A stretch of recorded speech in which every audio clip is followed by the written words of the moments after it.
The luxury watch market was booming, until it wasn't. In just over a year, prices for iconic models like the Rolex Daytona and Patek Nautilus plummeted by up to 37%. But what caused the bubble to burst? Let's break it down. To understand the collapse, we first need to understand what the secondary watch market is and why it grew so dramatically.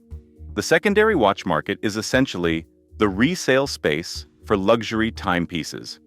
As demand for high-end watches surged, pre-owned models became a popular choice for collectors looking for rare pieces or even speculative investors aiming to profit from their purchases. This market really took off during the pandemic. By 2021, it was valued at $22 billion, accounting for nearly 30% of the entire $75 billion global luxury watch industry. Luxury watches like the Rolex Daytona, Patek Philippe Nautilus, and Audemars Piguet Royal Oak skyrocketed in value.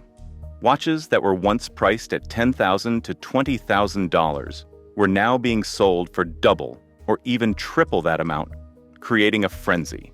The appeal was clear. Buyers were snapping up pieces they saw as safe investments, sometimes even paying over the retail price for a chance to own one of these coveted models. But the boom was short-lived. By late 2023, the secondary market saw a sharp correction. Watch prices dropped, with some models falling by as much as 37% from their peak. So, what went wrong? First, there was a clear issue of market saturation. At the height of the boom, everyone was buying watches, not just collectors, but also investors, hoping to flip them for a profit.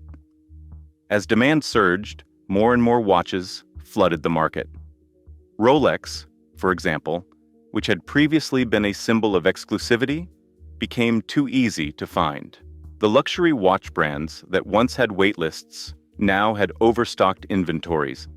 The market became flooded with too many of the same watches.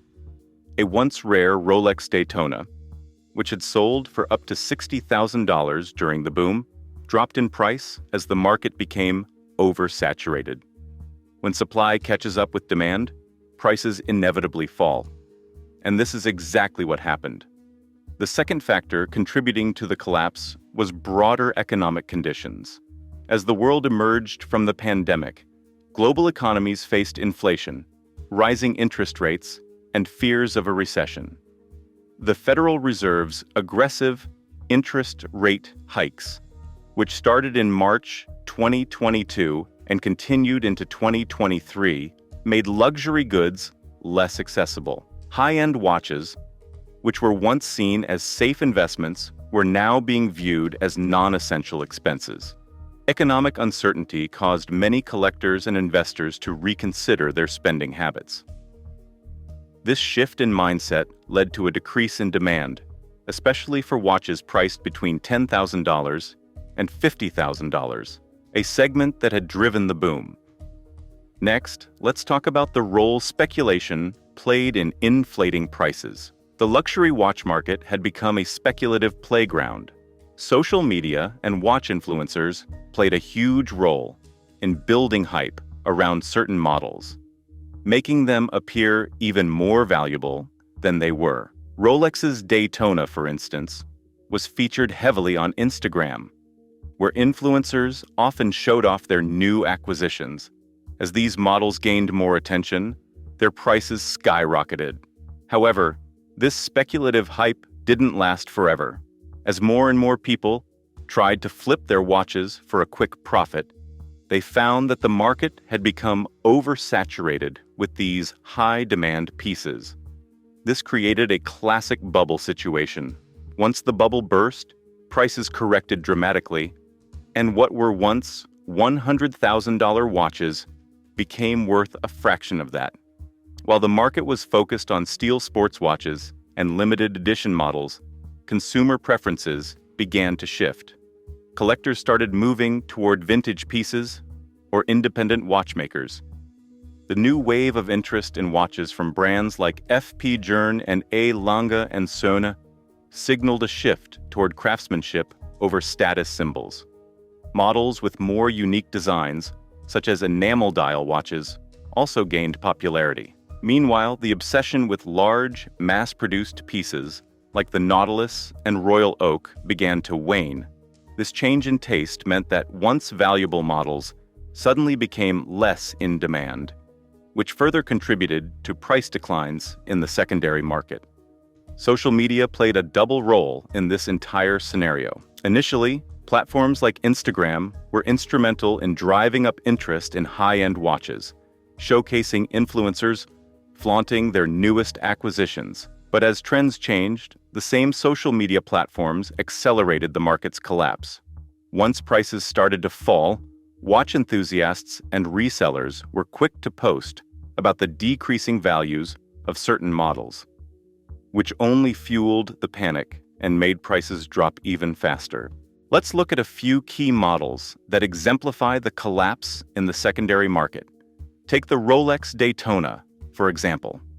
Once selling for $60,000 during the height of the boom, this model is now back at its retail price of $14,000. The same thing happened with the Patek Philippe Nautilus 5711. In early 2022, prices soared to $250,000 for this model. By 2023, they had plummeted to under $120,000. These extreme price fluctuations demonstrate how the market was driven by hype and speculation, only to crash when that speculation proved unsustainable. On the other hand, Audimar's Piguet Royal Oak models also saw significant drops, down 19% year-on-year. This highlights a broader trend of market correction across several prestigious brands. Meanwhile, independent brands like FP Journe have continued to thrive in this uncertain market. Their focus on limited production and exceptional craftsmanship has helped them maintain stable prices, even as the rest of the market faces volatility. If you are liking the video so far, make sure to subscribe to the channel. Now back to the video. According to a recent report by Morgan Stanley, the downturn in the secondary market is largely a correction, not a permanent collapse. Watches, they argue, still outperform traditional investments like stocks and real estate when viewed over the long term. However, the speculative bubble created by the pandemic may have burst, but the market is expected to stabilize eventually. Luxury watches still have value, especially for those willing to invest for the long haul. Looking forward, experts predict that the secondary market may stabilize in 2024. The focus will shift away from speculative buying toward a more sustainable approach to collecting.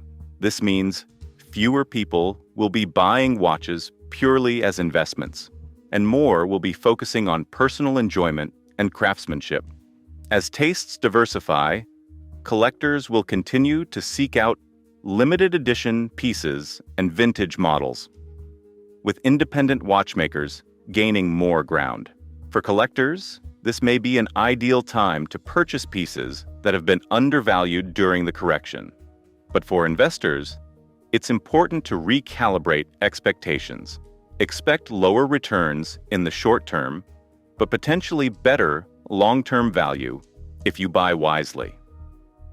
The collapse of the secondary watch market is a reminder of how quickly hype can turn into overcorrection. But watches aren't the only products shaped by emotion and perception. Luxury brands across industries have mastered the art of selling feelings, not just items. Curious how they do it? Click this video on screen. See you there.